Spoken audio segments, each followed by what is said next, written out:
次卧的中古屋不是都会做像卧榻的东西吗？以前就很喜欢做嘛，就是有一个门槛，底下有抽屉说可以储物什么，反正就这样。那就变成说次卧上面的窗，你的窗帘落地窗帘它会满出来嘛，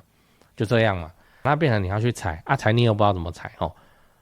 你家里附近找一下，有那个改衣服的，真的你去找那个秀学号改衣服的，他们都会改，你就量好给他，你就说这边长度宽度给他，然后他就帮你用好。他们好像很喜欢改这个呢，因为改的好像很快本来还以为要等 DJ 啊，不我就往这里就这样。那你其他衣服东改西改，可能对他们来说麻烦，你知道啊？改这个窗帘很快啊，就从头到尾一块布啊，就去改啊，就这样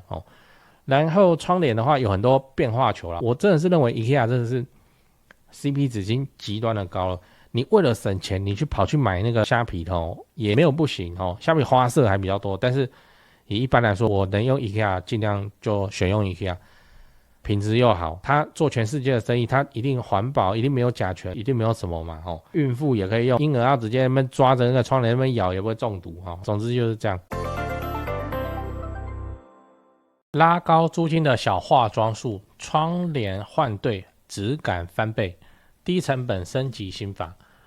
先说结论窗帘不是有装就好呢，选对窗帘，整个环境的氛围都不一样。嗨，我是买房阿元，订阅买房阿元，我先祝你老了有房也有钱。我们上一支影片聊了找熟人装潢会出事吗？就有一个已经出事的，如果你还没看的话可以看一下。那今天我来跟你讨论窗帘也能够拉高租金。这是我们来讲窗帘我们之前有讲过，就如果你的预算有限的话，可以优先选择处理面积大的物件，就是你视觉看到它面积是大的东西像是优先处理墙跟地板那窗帘也是一个很容易被忽略的东西，例如这张照片，就是你591会看到的图嘛，不是说长这样，然后还没有那么漂亮嘞然后我用 AI 生一张有放窗帘的，你看是不是看起来比较舒服？那你如果要挂这种窗帘也不需要钻孔，就是伸缩感，那所以就是花小钱办大事啊。你租人家的房子我也建议你至少可以换窗帘布，例如说这张照片它已经有稍微设计过了那个蓝色的窗帘那看起来会有点廉价又没有落地比较像是医院在用的我自己看了不是很喜欢。那如果是我就会把窗帘改成这种就是把它改成米色的落地，然后里面多一层这种白纱，就这样，你看整个房间看起来就很有气氛了。我们再来看一下对比图，是不是换窗帘那个感受差很多？这就是我说你钱花在刀口上，你要去处理那个面积大的东西这也是我前辈教我的。没什么钱的话，面积大的东西先用，你不要去精雕细琢一张很漂亮的书桌椅，然后摆在很丑陋的地板上那就是面积大的东西先换就对了。那所以你要知道哪边需要装窗帘我们接下来说怎么挑窗帘然后哪边这样。我讲一个大规则的范围来，第一个卧室卧室你就不要半遮光了，你就让它全遮光。然后像我刚才的那种，它只有遮到窗户下来一点点我也不是很推荐，因为那个光还是会透出来，白天的时候还是会影响睡眠。那第二个的话就是客厅客厅我是认为可遮可不遮，因为客厅一般都会开灯嘛，你客厅很少会有全暗的需求那除非你白天要看电影之类的才需要都把它拉起来。那我们一般的社畜是怎么样？下班以后天都黑了所以根本也用不到什么这个窗帘。那租客对于客厅的窗帘真的还好，可是它偏偏面积很大嘛，所以你还是要让它怎样好看。再来就是书房书房最常用的是什么卷帘，然后百叶窗是很多什么斑马帘什么蜂什么的，蜜蜂的蜂巢帘是不是一堆那防止眩光最后你要知道窗帘该怎么挑。我们先讲一下窗帘的尺寸要怎么抓首先是你的高度尽量要高于窗框15公分这样比较不会有透光的情况，然后视觉上也可以拉高那个空间感。再来是宽度就是左右要多出窗框10公分以上避免那个漏光。另外我也建议你都用落地窗帘，这样视觉上会比较舒服。除非你是什么厨房什么有没的，你就不能用到落地，你再考虑用比较短的。那颜色的话我建议就安全牌，米白暖灰浅卡的这种就好了，就不要像刚才那个图片没事用个浅蓝，它会造成说一些房间里面那个色块很突出那如果你区域不大的话，你就一扇窗户的话，你就用素色就好了除非是大面积的落地窗，你再考虑用比较丰富的图案来做处理像这种大面积的窗户啊，才适合有图案的窗帘。这个只是参考，我没有推荐哦。那讲的差不多了哈。如果你有打算买窗帘啊，我虾皮有看到几个不错的，贴在留言区，你可以去看看，有需要再买。这个我有参加虾皮分论哦，我就做个实验，看说这虾皮分论到底是表现怎么样。这样哦，对哦，讲个题外话，就是现在的房地产市场很冷清啊，那让你感到害怕，不太敢继续置产。我的看法是这样哦，先说结论。现在是对高雄市低总价的中古屋而言，教科书级别的巴菲特，别人恐惧我贪婪时刻哦，真的哦，我没胡乱哦，因为高雄市的重大建设跟民间投资哦，跟工作人口都还持续的在盖哦，在成长都没有停。2026年开始会陆陆续续的启用或是开幕，而且像台积电的正式上班人数嘛，也都还在成长中，还没有完全发酵。以现在的自产周期要出租放生满5年来看现在真的是比去年疯狂的去年还要美的进场时间点。我认真我这种重大建设旁中古屋的流派就是这里好，赚不是最多但是稳健到爆。天塌下来了，有预售屋顶着嘛那我都还持续在看呢，你不用怕，因为我们的目标是老了有房也有钱关税台币升值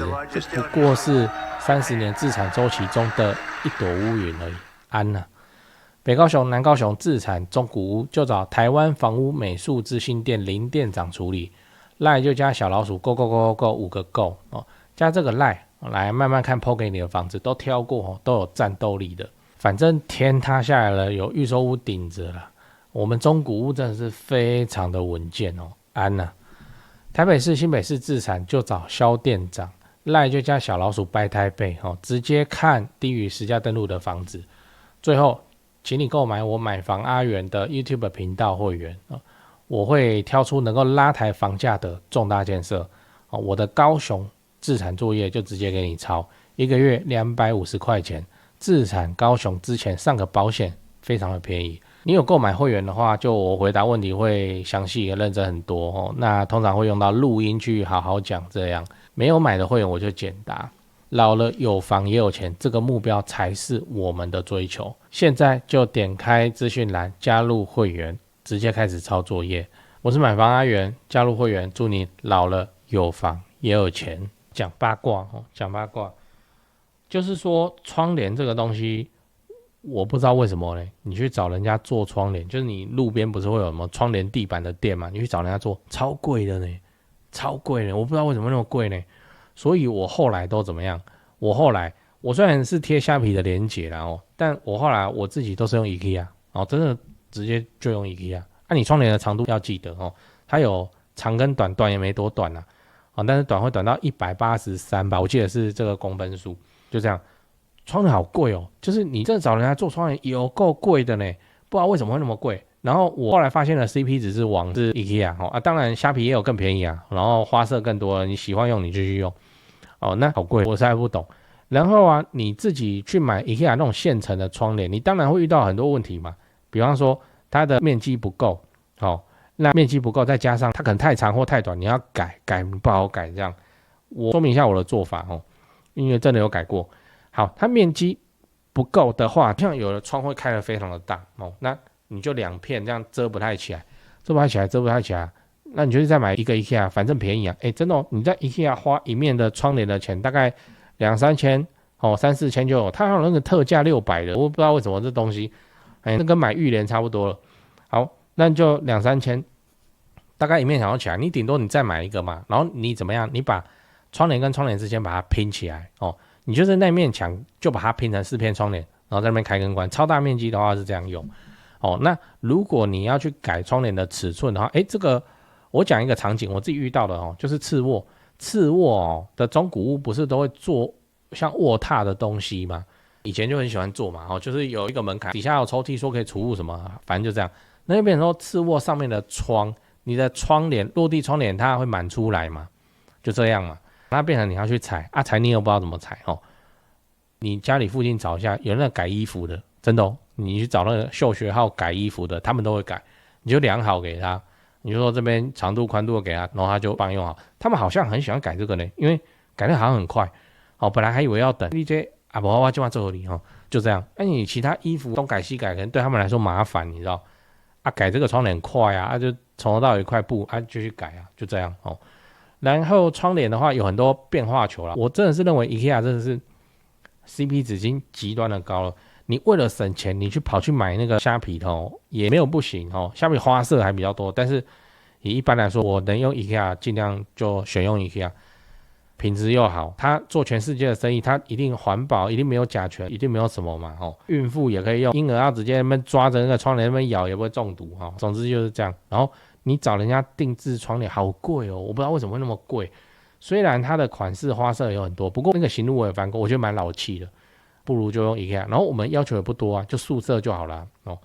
那再来就是什么窗帘盒然后窗帘有挂钩式的有那个套圈圈式的。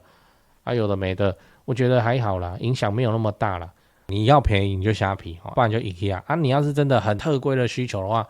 你再考虑去那个人家窗帘定做。我个人认为这样会比较理想，那个真的好贵哦。到底为什么会那么贵？如果你请人家定做窗帘要那么贵，那为什么 IKEA 可以卖那么便宜？然后我们透过去找秀学号改衣服的，又可以实现客制化，对不对？只要花色你能接受，你其实也没什么问题啊。然后窗帘这种东西它跟那个冷气的能耗有关系，就是你大面玻璃窗，那你就窗帘拉起来它室内的那个节能的效果会好很多了。就是这样，这是真的有差有那个文章说什么最夸张的是冷气的能耗可以减少70%，想想也合理。你那个太阳直射进来你把窗帘拉起来，让太阳直射不进来，这个空间就好处理了嘛。就这样，窗帘面积又大。然后你选 IKEA 或虾皮其实蛮便宜的，那你就自己装啊。我常常在装，那问题不大这个也不难，那就弄啊那甚至那个滑轨不好用了，会卡住或是什么你就把它拆掉再重弄一个就差不多了。窗帘这个东西我真的很纳闷，不知道为什么定做要这么的昂贵讲这会不会挡人财路啊？总之就是这样，就去选 IKEA。然后 IKEA 的还好啊，你那些花色，虽然它有些花色真的看起来非常的诡异你就选那个很平淡不会出错的就好了那至少我自己使用起来那个观感都没有什么问题没有什么大的状况，看起来都是比那个前屋主留下来的奇怪的台制的窗帘、台版审美的窗帘还要优秀很多的。找秀学号秀学号他们改这个很快，真的很快然后就改给你，剩下的布问你要不要。我那时候想说好，然后就还我，然后拿回来那个布到底要干嘛我也不知道，又不拿来当抹布，那是窗帘布早又送给他，说不定他还有别的地方别的用途，大概就是这样。你最近在找室内装潢公司吗？我查到一个有趣的资料讲给你听，就是说民众在找室内设计公司最讨厌遇到的几个状况。来，第一个，设计师承包商收款后跑路，对吧这确实很糟糕，因为这等于是装潢蟑螂，这就要打诉讼了。可是房子还是拆在那边很讨厌这样。不过我知道有一家不会这样，因为他几千万的门市，在家装潢都是老板自己买自己装的有那个财务的实力。那现场也有直接可以挑瓷砖、挑板材的地方大门市找得到人，跑不掉。那真的做爆了的话，也兜得了底都还赔得起。第二点是施工不良，日后漏水。我都施工了还漏水，这样这也确实很麻烦，因为都住进去了嘛。那到时候为了要修漏水，可能还影响到邻居搞得家里又要变工地。不过我知道有一家不会这样至少豪宅案子也是敢委托他们去做。那第三点是恶意追加费用，预算严重超支，这个也是很糟糕，就是通常是发生在那种跑单帮的设计师就他是先低价报价，然后把案子接进来，然后后面再一直加，反正我都拆下去了，那你不加也不行，就会感觉像被绑架一样。这个我观众也反映过非常多这种情况。不过我知道有一家不会这样，因为他们就做10几年了那这个案例上跟那个施工上跟他的售后去看他的 Google 评论评价就知道了。你刚刚看到的画面全部都是他们家以前施工做过的案例照片。接下来我都放完工后的照片给你看。先说结论台北市、新北市地区的朋友，反正就是蘆洲，他们店在蘆洲，蘆洲开车30-40分钟之内可以到的地区。那家里要装修或者自产的要装修，就找这一家室内装修公司先问问看。汉一室内装修，因为我有认识老板，那又加上很多双北的朋友再请我推荐室内设计公司，双北哦，什么老屋翻新啊、隔套啊、老公寓啊、预售屋交屋要整理要收租的，我就推荐这家汉一室内装修。汉一陈老板案件经验非常丰富，他给我历年来的施工照片，案场超过100场，照片超过27000多张，我都不知道怎么挑。那加这个 LINE 可以跟助理先描述你的需求，甚至直接传屋况的照片，初步谈一谈之后，应该就会去丈量了。室内设计是这样，就你找谁不是找，就是找而已嘛，就是怕被骗，怕被敲而已嘛。那我推荐，我信任汉一陈老板。那你的房子要装潢，那就找汉一室内装修，先加他们先去问一下。双北装潢就找汉一室内装修，买房阿元推荐，总是比在外面乱找还要安全一点。现在就加 LINE 的 ID 是小老鼠HANYI 汉一。